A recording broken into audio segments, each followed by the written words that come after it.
बात तो आप जानते ही होंगे कि हर मुसलमान का सपना होता है हज उम्राह करने का, चाहे वो शिया हो या सुन्नी हो, और सभी फिरके के लोग जाते हैं वहां पर। लेकिन उनमें से एक फिरका ऐसा है कि उनको हज करने पर पाबंदी है, वो हज नहीं कर सकते और उनको मक्का मदीना जाने पर सख्त पाबंदी है। ऐसे में आप सोच रहे होंगे कि आखिर कौन है वो बदनसीब मुसलमान जो हज उम्राह नहीं कर सकते, जबकि वो अल्लाह और कुरान को भी मानते हैं, नमाज भी पढ़ते हैं, दाढ़ी भी रखते हैं, टोपी भी लगाते हैं और मोहम्मद सल्लल्लाहु अलैहि वसल्लम को अल्लाह के रसूल भी मानते हैं। दोस्तों, हम बात कर रहे हैं अहमदी फिरके की, जो खुद को मुसलमान बताते हैं, लेकिन मुसलमान उनको मुसलमान नहीं मानते। तो पहले उस फिरके को समझ लेते हैं कि ये फिरका कब बना और किसने इसे बनाया। एक ऐसा शख्स खुद को नबी बताता रहा और मूर्ख लोग इसके कहने में आ गए। ये इस्लामिक तारीख का एक बड़ा फितना शख्स था जो कि मुसलमानों को भी काफिर कर गया। मिर्जा गुलाम अहमद मुगल बरलास की तुर्क मंगोल की जाति से था।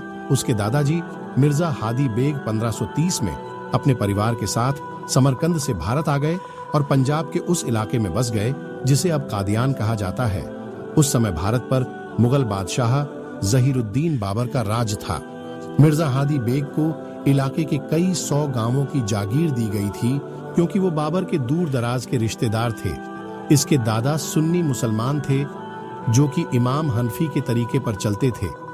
पंजाब के कादियान में मिर्जा गुलाम अहमद ने दावा किया कि वो भी अल्लाह का भेजा हुआ नबी है और नबियों का सिलसिला अभी खत्म नहीं हुआ। फिर सन 1879 में उसने दावा किया कि ईसा अलैहिस्सलाम दुनिया में फिर आएंगे, और उसके 2 साल बाद 1891 में खुद को ही ईसा अलैहिस्सलाम होने का दावा कर दिया। यानी कि वो 2 साल पहले सिर्फ नबी होने का दावा करता रहा।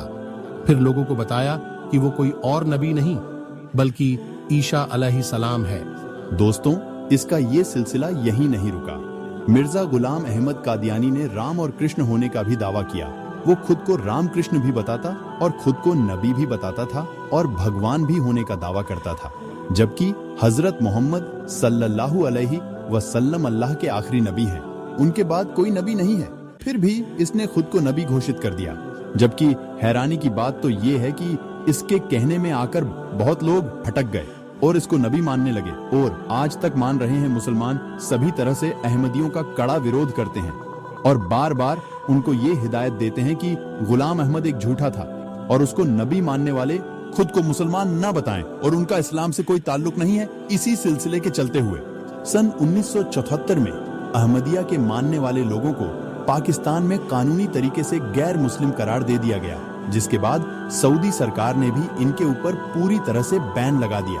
ये मक्का मदीना में बिल्कुल नहीं जा सकते। अगर जाते हैं और पकड़े जाते हैं तो जेल में बंद कर दिए जाते हैं। वैसे अहमदियों की आबादी इतनी ज्यादा खास नहीं है।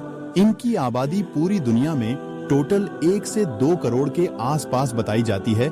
दुनिया में सबसे ज्यादा अहमदिया मुसलमान पाकिस्तान में रहते हैं। United states commission on international religious freedom के मुताबिक इनकी आबादी 40 लाख बताई जाती है, जो पाकिस्तान की कुल आबादी का 2.2% है।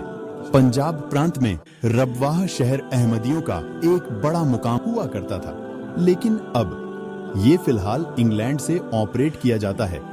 भारत में करीब 10 लाख अहमदिया मुस्लिम रहते हैं। नाइजीरिया में 25 लाख से ज्यादा हैं, तो इंडोनेशिया में करीब 4 लाख अहमदी रहते हैं। पाकिस्तान में हमले होने की वजह से कई देशों में अहमदी लोग भाग गए हैं। इनमें जर्मनी, तंजानिया, केन्या जैसे देश भी शामिल हैं। अहमदिया मुस्लिम की वेबसाइट के मुताबिक इसको मानने वाले लोग 200 से ज्यादा देशों में रहते हैं। अहमदियों के पास दुनिया भर में 16,000 से ज्यादा मस्जिदें, 600 मदरसे और लगभग 30 अस्पताल मौजूद हैं। अब दोस्तों, आप ही कमेंट में बताना कि अहमदिये लोग मुसलमान कहलाने लायक हैं या नहीं। और वीडियो पसंद आने पर सिर्फ वीडियो को लाइक ही नहीं, चैनल को सब्सक्राइब करके अपने दोस्तों को भी शेयर करें। मिलते हैं एक अगले वीडियो में।